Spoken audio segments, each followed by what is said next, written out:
Tetapi pada saat ini, jelas tidak mungkin bagi Hall Paro untuk pergi begitu saja. Bahkan jika Qin Yichen telah menjelaskan situasi saat ini kepadanya, dan telah menjelaskan bahwa dia akan membawa informasi kepada penguasa kota Beiyun Liancheng. Dia masih memilih untuk mengambil kembali tubuh rekannya.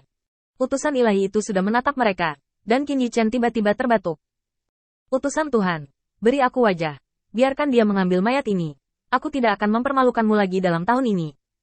Tentu saja, tahun ini saja. Saya tahu bahwa Mahkamah Agung Anda tidak punya waktu untuk mengurus saya sekarang.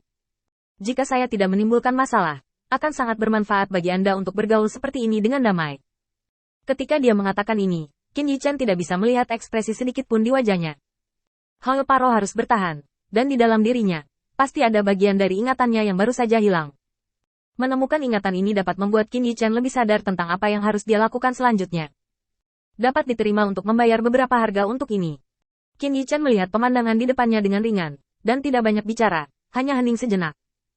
Ketika Hall Paro mendengar ini, dia pertama kali terkejut, lalu bingung, dan akhirnya melihat Qin Yichen memejamkan mata dan mengkonfirmasi dengan sekelompok utusan ilahi bahwa apa yang baru saja dia katakan adalah benar.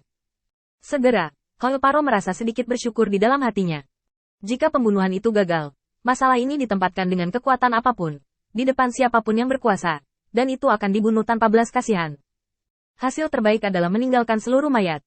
Dan sekarang, Qin Yichen memberinya cara untuk bertahan hidup sambil mengalahkannya.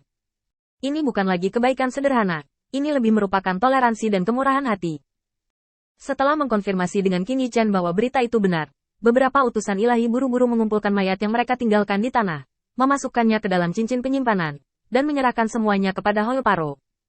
Melihat bahwa Hall Paro belum pulih, wajah utusan itu tenggelam, dan dia melemparkan cincin penyimpanan ke Hall Paro. Ambil gulungannya, jangan menghalangi jalan ke sini. Utusan itu mengajari Hall Paro hal-hal seperti yang dijanjikan, dan Qin Yichen juga membuat sumpah seperti yang dia katakan. Dalam setahun, dia tidak akan menantang Mahkamah Agung, atau menduduki wilayah alam abadi. Qin Yichen tentu saja tahu bahwa Mahkamah Agung tidak memiliki rencana untuk terlibat dengannya, tetapi pernyataannya hari ini adalah sikap yang masuk akal dan tepat. Mahkamah Agung tidak lagi menentang dirinya sendiri, sehingga ia juga harus mengekspresikan dirinya. Biarkan Mahkamah Agung sedikit bersantai.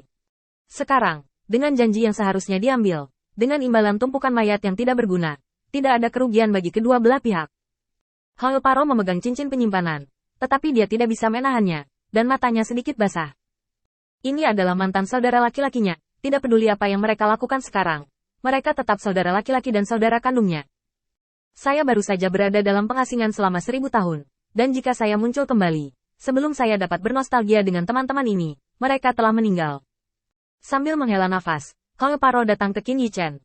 Guangzhou, aku pasti akan membawa kata-katamu kepada penguasa kota, dan aku hanya bisa berusaha untuk tidak lagi berpartisipasi dalam urusanmu dan kota pemurnian Beiyun. Selebihnya, aku tidak bisa menjamin. Qin Yichen berbalik dan mengabaikan kata-kata Hall Paro. Ingatlah untuk membawa kata-kata bersamamu. Setelah itu, Qin Yichen menghilang tanpa jejak dalam sekejap. Kali ini Qin Yichen tidak berpartisipasi dalam urusan Yu Daosheng, tetapi menemukan tempat terpencil.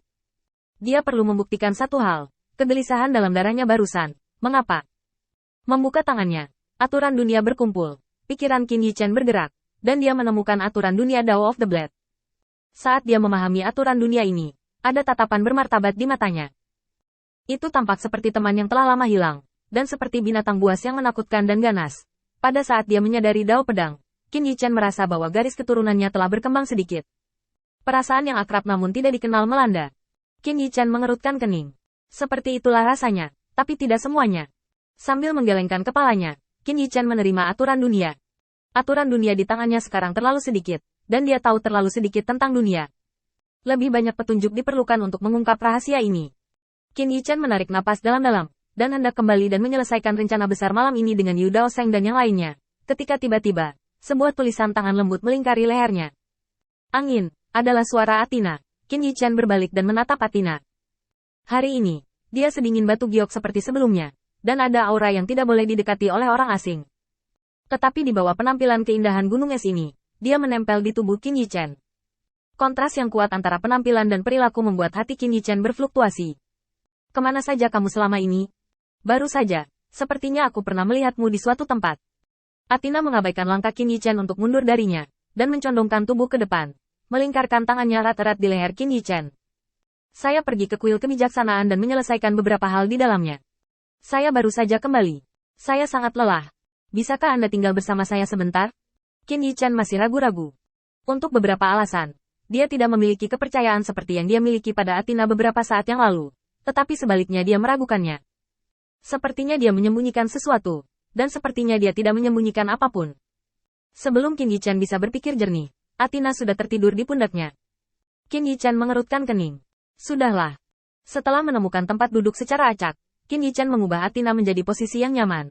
Lalu menutup matanya. Dan kesadaran turun pada Yu Daoseng. Tuan Cahaya, Anda di sini. Apa yang harus saya lakukan sekarang?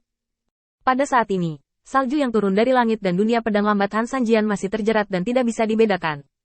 Rambut dan tubuh Yu Daoseng ditutupi dengan lapisan tipis salju. Sementara rambut Han Sanjian sudah beruban. Melihat keadaan Suelang dan Han Sanjian, Qin Yichan tahu bahwa semuanya di luar kendali. Apa yang mereka berdua lawan adalah pemahaman mereka sendiri tentang aturan dunia, terus-menerus memeras kekuatan mereka sendiri, dan harga telah tertulis pada mereka. Han Sanjian menyia-nyiakan hidupnya, mempertahankan alam pedang, sementara alam salju Suelang di luar kendali. Salju di Yu Daoseng adalah bukti terbaik. Kamu tidak bisa membiarkan mereka berdua terus seperti ini lagi. Jika tidak, keduanya tidak akan selamat. Yu Daoseng, pinjamkan aku tubuhmu. Sebelum Yu Daoseng bisa menjawab, kesadarannya langsung diperas oleh Qin Yichan.